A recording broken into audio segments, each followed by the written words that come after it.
I think we all know that being judgmental is really a big deal and not cool. Jesus told 3 stories right in a row in Luke chapter 6. First, he says, can a blind person lead another blind person? Won't they both fall into a pit? And then he says, every student that's fully trained will be just like the teacher.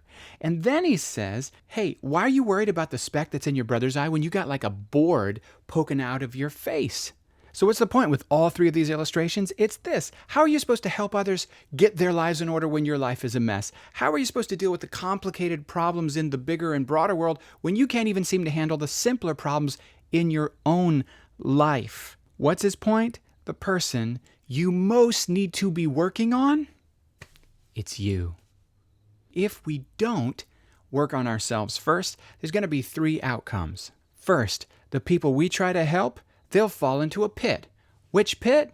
The one we fall in. Number 2, if we don't work on ourselves first, the people we try to help, they're going to be fools. Why? Because they had a fool for a teacher. And number 3, the people that you help, they're going to leave your presence still squinting and in pain from the speck that's in their eye, but they're also going to leave with bruises all over their face from getting smacked upside the head from the plank sticking out of your face as your judgmental butt's trying to help them.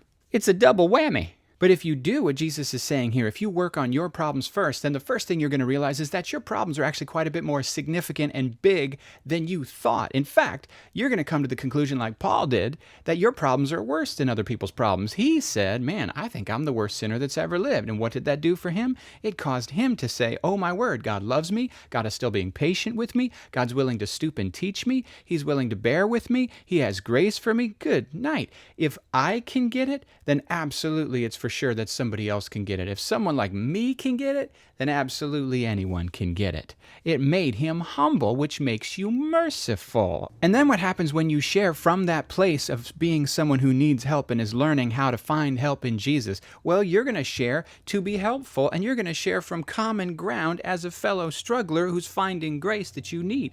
Instead of sharing from the illusion that you have it all together and you're stooping and condescending to help poor people around you. You know what that feels like? That smells like something. It has a smell to it. People can smell the difference. I've found that as a pastor, when I share what I think the people need to hear, they don't really appreciate that. But when, as a pastor, I share the things I actually need to hear or that I'm learning or that I'm excited about, it lands different on the people because people have a sniffer and they know stuff. So what's Jesus saying here? Is he saying don't worry about others?